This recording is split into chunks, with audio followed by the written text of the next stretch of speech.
হে কৃষ্ণ গোবিন্দ হরে মুরারে, হে নাথ নারায়ণ বাসুদেব,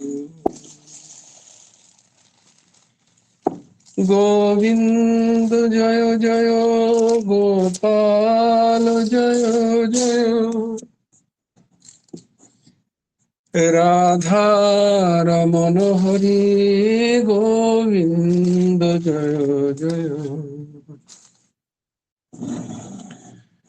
হে কৃষ্ণ গোবিন্দ হরে মুরারে,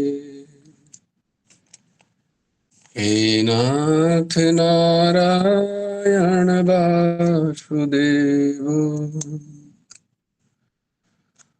গোবিন্দ জয় জয় গোপাল জয় জয়, রাধা রমণ হরি গোবিন্দ জয় জয়, হে কৃষ্ণ গোবিন্দ হরে মুরারে, হে নাথ নারায়ণ বাসুদেব,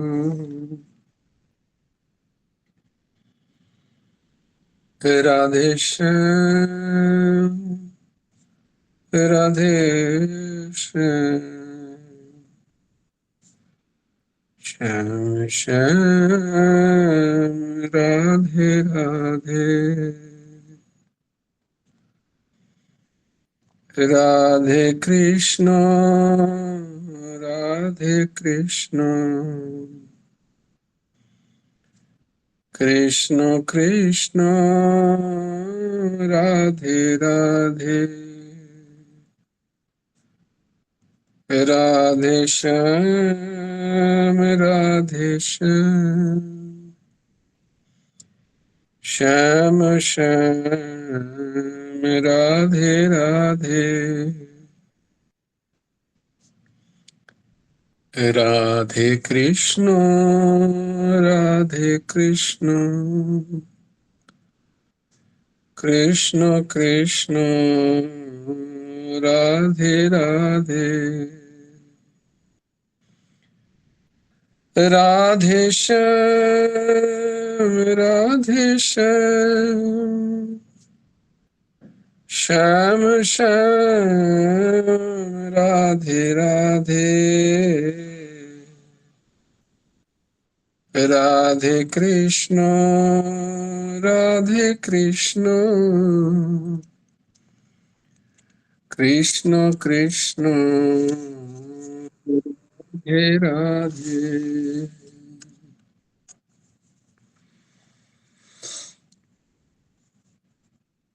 ॐ सच्चिदानन्दरूपाय गुरवे बुद्धिसाक्षिणे श्रीहेमन्ताय वरिष्ठाय नमो अक्लिष्टकर्मणे,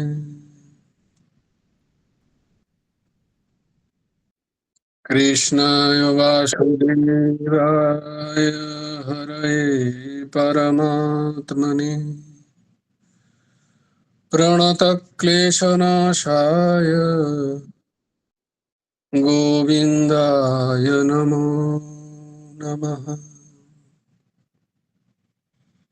कृष्णाय वासुदेवाय देवकी नन्दनाय च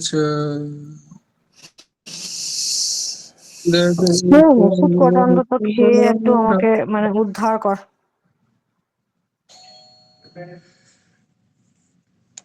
नन्द गोप कुमाराय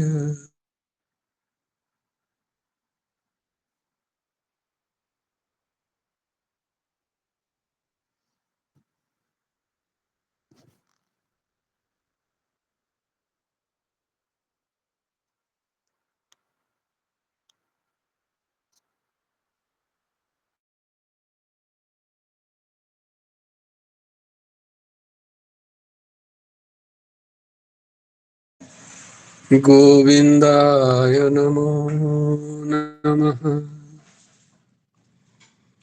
वसुदेवं सुतं देवं कंसचाणूरमर्दनं देवकी परमानन्दम् कृष्णं वन्दे जगद्गुरु।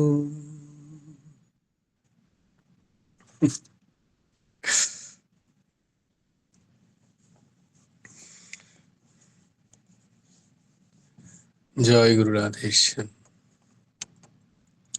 নবকুমার চতুষ্পাঠীর আরেকটা অধ্যায়ে তোমাদেরকে স্বাগত। শুক্লাদি, জয় গুরু রাধেশ্যাম। জয় গুরু রাধেশ্যাম। ভালোই হয় মাঝে মাঝে কি বলে চিন্তনের চিন্তনের খোরাক পাওয়া যায় আর কি। তো জীবকে কেউ উদ্ধার করতে পারবে না, অন্য কেউ। জীবকে যদি উদ্ধার করতে হয়, জীবের নিজেকেই নিজেকে উদ্ধার করতে হবে। তো তুমি বলছিলে না যে কাকে বলছিলে যে উদ্ধার করে, এটা প্রায় মায়েরা বলে আর কি, এটা করে আমায় উদ্ধার করো।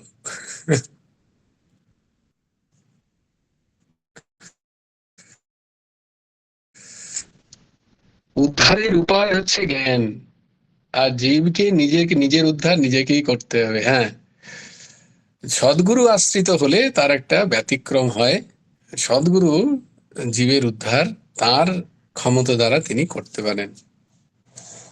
উদ্ধার করবেন না, তিনি আবার সেই জীবকে অন্য শরীর দেবেন, সেটা সম্পূর্ণ তার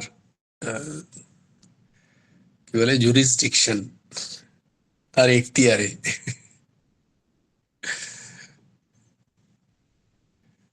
তো উদ্ধার সম্বন্ধে এলো চিন্তন, যে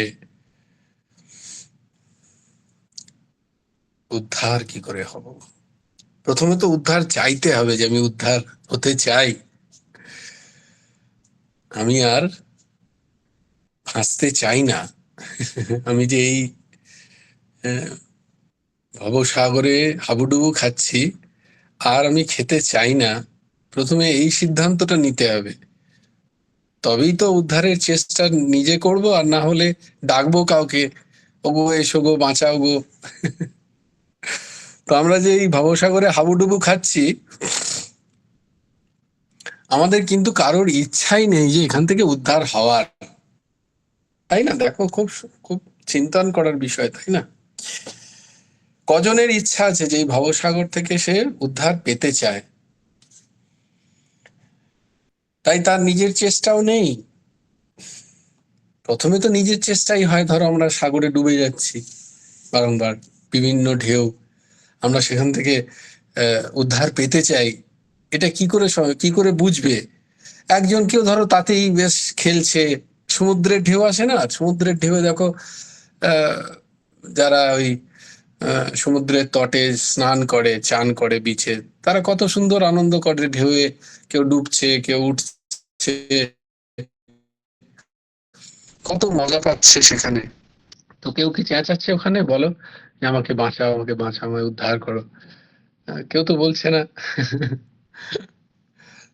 তো যতক্ষণ না জীব বলছে যে আমি উদ্ধার হতে চাই, ততক্ষণ সে তার নিজের চেষ্টাও নেই সেই হাবুডুবু থেকে বাঁচার, আর তার সেই আকুতিও নেই যে ও গো এসো গো, আমাকে বাঁচাও গো। গুরু কর্ণধারম প্লবম সুকল্পম গুরু কর্ণধারম। দিদি, শুক্লাদি, জয় গুরু রাধেশ্যাম। ও আমি সায়নকে বলছিলাম। আমি প্রথমে বুঝতে পারিনি তুমি কি বলছো, কেন বলছো। মুডটা আচ্ছা, তুই এতক্ষণে মুডটা ফ্রেশ। ওষুধ খায়, খায় না, কিছু খায় না, তাই বললাম ওষুধ খেয়ে আমায় উদ্ধার কর। উদ্ধার কর, ওই বুঝতেছে আমাকে কি আর খেয়ে উদ্ধার কর, এইটুকু এলো আর কি কানে। এটা তো মায়েরা প্রায়ই বলে ছেলে মেয়েদের। তো তো আমরা কেউ উদ্ধার পেতেই চাই না এই ভবসাগরের হাবুডুবু খাওয়া থেকে। যারা পেতে চায় তারা খুব হাত পা ছড়ে, তখন তাদের জন্য ভগবান দেখে যে সত্যি হাত পা ছড়াটা জেনুইন কিনা। তখন ভগবান কি করেন, তাকে তার কাছে সন্ত মহাত্মা সদ্গুরু প্রেরণ করেন ভগবান, ভগবানই প্রেরণ করেন। বেশ, এটা চিন্তনের সুন্দর সুযোগ।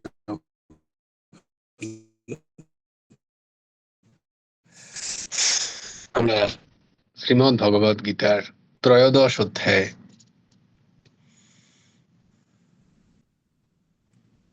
তার 32 নম্বর শ্লোক আমার সাথে সাথে তোমরা উচ্চারণ করো।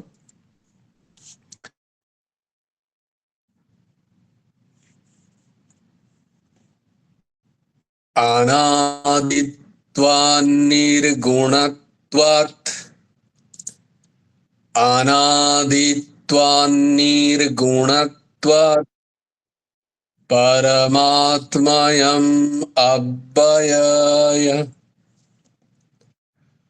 परमात्मयम् अव्यय, अनादित्वार्निगुणत्वात् परमात्मयम् अव्ययः, शरीरस्थोऽपि कान्तेय, शरीरस्थोऽपि कान्तेय, न करोति न लिप्यते, न करोति न लिप्यते, अनादित्वान्निर्गुणत्वात् परमात्मयम् अव्ययः, शरीरस्थोऽपि कान्तेय, न करोति न लिप्यते। कान्तेय, हे कान्तेय, अयम এই अनादित्वात्, अनादि ও निर्गुणत्वात्, गुणरहित हवाय, अव्यय, अव्यय अविनाशी, পরমাত্ম স্বরূপী, শরীরস্থ অপি, এই শরীরে অবস্থান করেও, না করতি, তিনি কিছুই করেন না, না লিপ্যতে, কোনো কিছুতে তিনি লিপ্ত হন না।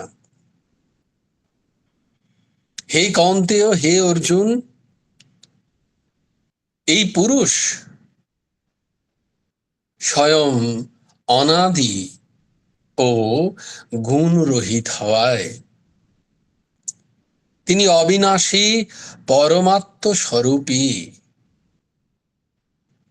এই শরীরে অবস্থান করেও তিনি কিছুই করেন না এবং তিনি কোনো কিছুতেই লিপ্ত হন না।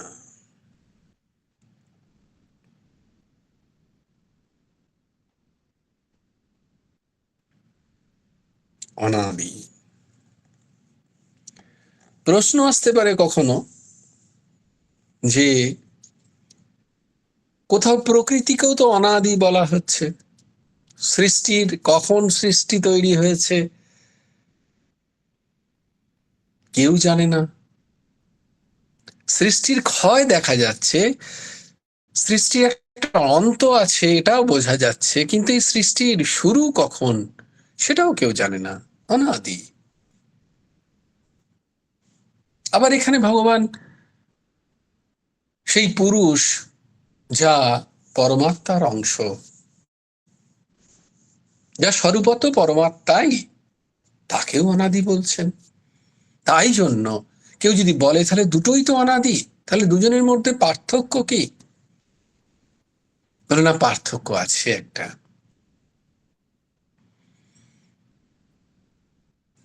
তাই জন্য ভগবান এখানে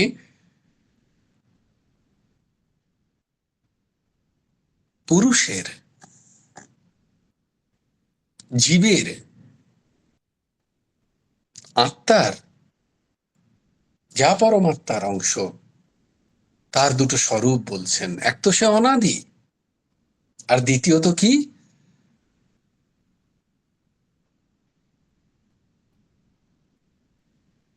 দ্বিতীয়ত হচ্ছে নির্গুণত্বাৎ, সে গুণরহিত।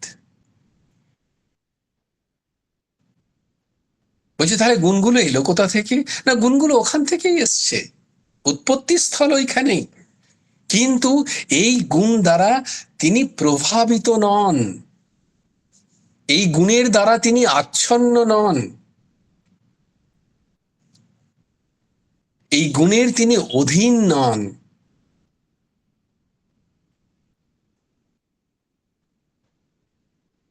তাই তিনি নির্গুণাত্মাৎ, তার স্বরূপ সেই আত্মার স্বরূপ, সেই পুরুষের স্বরূপ অনাদি এবং নির্গুণত্বাৎ। প্রকৃতিও অনাদি, কিন্তু প্রকৃতি নির্গুণ নয়।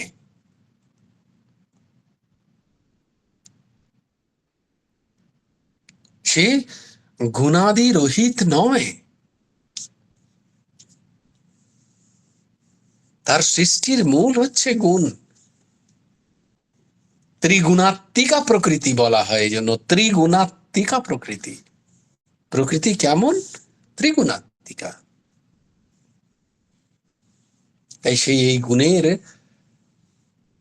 খেলা তার মধ্যে চলছে।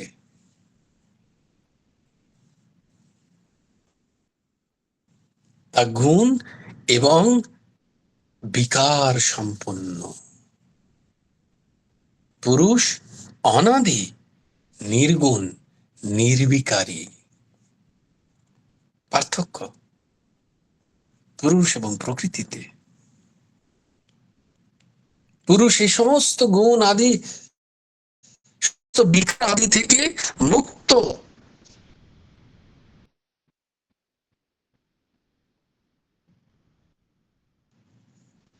এবং বিনাশ রহিত।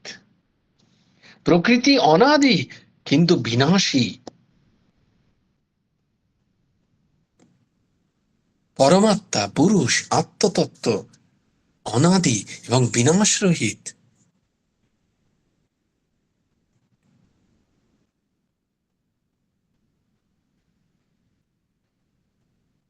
বস্তুতঃ এই পুরুষ সেই শরীরে, প্রকৃতিজাত শরীরে অবস্থান করার পরেও সে আগেও কখনো কোনো কর্ম করেনি, এখনো করে না, পরেও করবে না। তাই এই পুরুষ সদা নির্লিপ্ত, না লিপ্যতে, না করতি, না লিপ্যতে।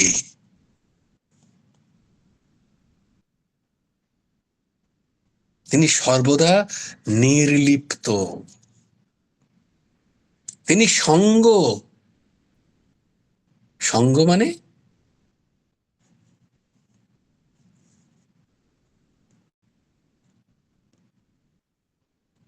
সঙ্গ মানে আসক্তি বর্জিত, গুণাদি রহিত, অবিনাশী। তার মধ্যে কোনো কখনো কর্তৃত্ব ছিল, এখনো নেই, পরেও থাকবে না। তাই যার মধ্যে কর্তৃত্ব নেই তার মধ্যে ভোক্তৃত্ব নেই। যে কর্তা নয় সে ভোক্তাও নয়।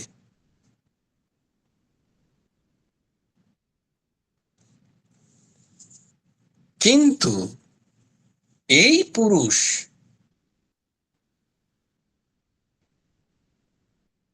অজ্ঞান অন্ধকারে গিয়ে শরীরের সাথে তদাত্মতার বোধের কারণে আমি শরীর এই ভেবে আমি কর্তা, আর সেই ভাব নিয়ে সে নিজে ভোক্তা হয়ে যাচ্ছে। বস্তুতঃ পুরুষের সাথে শরীরের কখনো কোনো সম্পর্ক ছিল না, এখনো নেই, পরেও থাকবে না। পুরুষের সাথে সদাই সম্পর্ক পরমাত্মার। ভগবানের যা আগেও ছিল, এখনো আছে, পরেও থাকবে।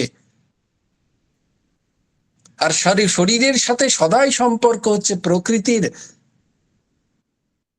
শরীর আগেও ছিল না, এখনো নিরন্তর ক্ষয়োন্মুখী, এবং পরেও থাকবে না।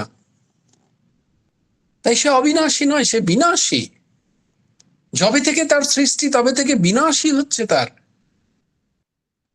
তাই অবিনাশীর সাথে বিনাশীর সম্পর্ক সম্ভব নয়।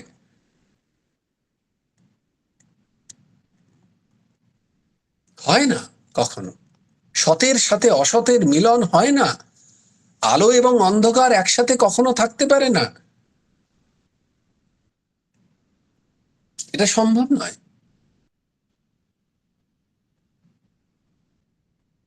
তাই প্রকৃতিজাত শরীর এবং তার যে গুণাবলী এবং তার যে কর্মপ্রবাহের সাথে পুরুষ যা পরমাত্মার অংশ, আত্মতত্ত্ব, তার সাথে কখনো কোনোদিন যোগাযোগ হয়ও নি, এখনো নেই, পরেও থাকবে না। বলে তাহলে ভোগ কি করছে?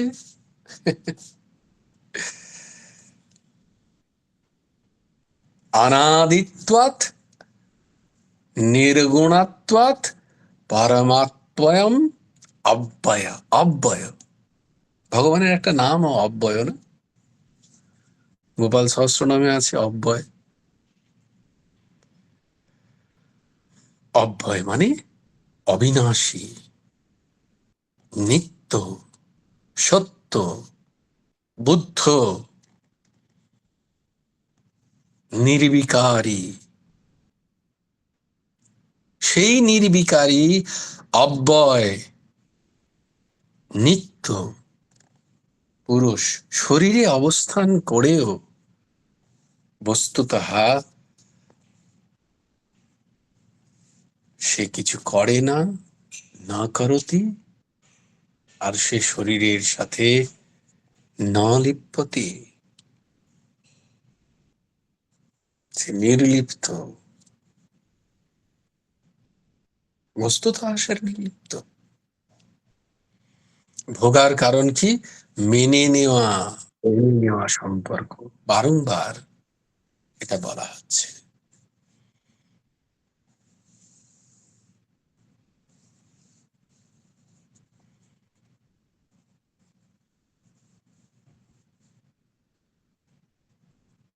তাহলে প্রশ্ন হলো, তাহলে কর্তা কে, ভোক্তা কে?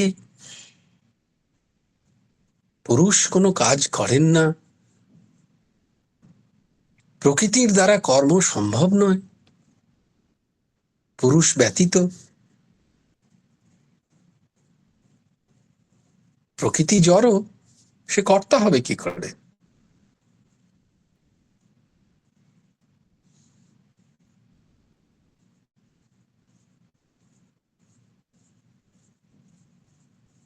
অন্তঃকরণ, বহিঃকরণ, মন, বুদ্ধি, চিত্ত,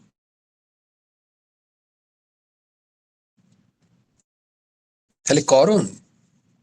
করণ কারণ বলে, করণও কারণ নয়।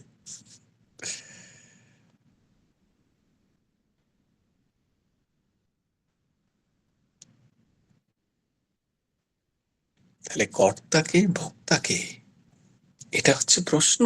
প্রশ্ন এইখানে গিয়ে আমাদের আমরা আমরা গুলিয়ে যাই। এখানে গিয়ে আমরা নিজেদের ভাবকে শরীরের সাথে, শরীর মানে মনের সাথে, এসব ইন্দ্রিয়, বুদ্ধির সাথে, চিত্তের সাথে,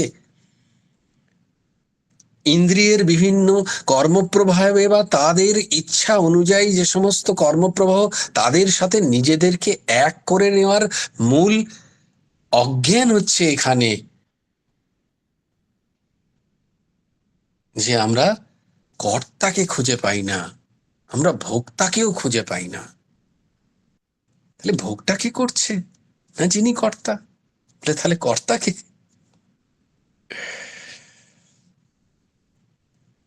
যা নিত্য, যার কোনো পরিবর্তন নেই, যা ক্রিয়াশীল হতেই পারে না কখনো। এমন পুরুষে কর্তৃত্বপনতা কি করে থাকবে? তার মধ্যে কর্তৃত্বপনতা নেই, সে ভোক্তাও নয়। আর শরীর জ্বর, প্রকৃতি জড়, তারও কর্তা খাওয়ার ক্ষমতা নেই। কর্তা তাকেই বলা হবে যে স্বতন্ত্র, যার ক্ষমতা আছে, নিজের করার যার ক্ষমতা আছে, তা সেই কর্তা পদবাচ্য। প্রকৃতির সেই ক্ষমতা নেই। বলছে তাহলে এই কর্তৃত্ব আর ভোক্তৃত্বের যে বোধ, এই বোধই হচ্ছে অবিদ্যা, এই বোধই হচ্ছে অজ্ঞান, এই বোধই হচ্ছে মিথ্যা। না কোথাও কর্তৃত্বের অভিমান আছে, না কোথাও ভোক্তৃত্বের ভোগ আছে। সুখ দুঃখের ভোগ দুটোই ভোক্তৃত্ব, এ দুটো কোথাও নেই। এই দুটোকে মেনে নেওয়া হয়েছে। যতক্ষণ জীব মেনে নিচ্ছে আমি কর্তা, ততক্ষণ তার ভোগটাও সে মেনে নিচ্ছে আমি ভোক্তা। আমি পাপ করেছি তাই আমার কষ্ট হচ্ছে, আমি করেছি কর্তৃত্বপন তাই কষ্টের বোধও আমার, আমি পুণ্য করেছি তাই সুখ বোধও আমার। বস্তুত এই দুটোর কোনো অস্তিত্ব নেই। কারণ সতে কর্তৃত্বপনতা থাকতে পারে না, তাই সতে ভোক্তৃত্বও নেই। আর অসত কর্তা হতে পারে না, কারণ তার কর্তা হওয়ার ক্ষমতা নেই। তাই তারই বা ভোগ কোথায়, তারই বা ভোক্তৃত্ব কোথায়? তাহলে এই যে কর্তা এবং ভোক্তৃত্বপনতা, এটা একটা মেনে নেওয়া অজ্ঞান, অবিদ্যা, ভ্রম। ওই যে মেনে নেওয়া, আমি মনে করছি এটা এরকম, আমার মনে হয়েছে, এই যে মেনে নেওয়াটাকে, এই মেনে নেওয়া যেদিন, আবার সেই এক কথা, যে এই মেনে নেওয়াটাকে যেদিন আমরা বুঝতে পারবো, সেদিনই আমরা বুঝবো যে সৎ এবং অসতের মিলন কখনো হয়নি, আজও নেই, পরেও হবে না, থাকবে না। পুরুষ এবং প্রকৃতির, শরীর এবং আত্মার আগেও কখনো মিল ছিল না, এখনো নেই, পরেও থাকবে না।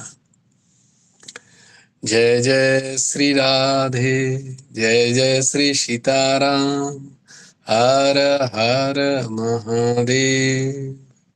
भज गुरु हेमंत देव राधे श्याम, जप हरे कृष्ण हरे राम, जय गुरु राधे श्याम।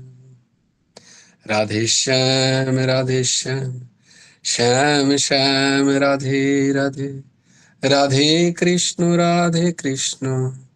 कृष्ण कृष्ण राधे राधे। जय गुरु राधे श्याम। श्री गुरार्पणमस्तु, श्री হেমন্ত দেবার্পণমস্তু। সবাই ভালো থেকো, সুন্দর থেকো, সুস্থ থেকো। জয় গুরু রাধে। জয় গুরু রাধে শ্যাম।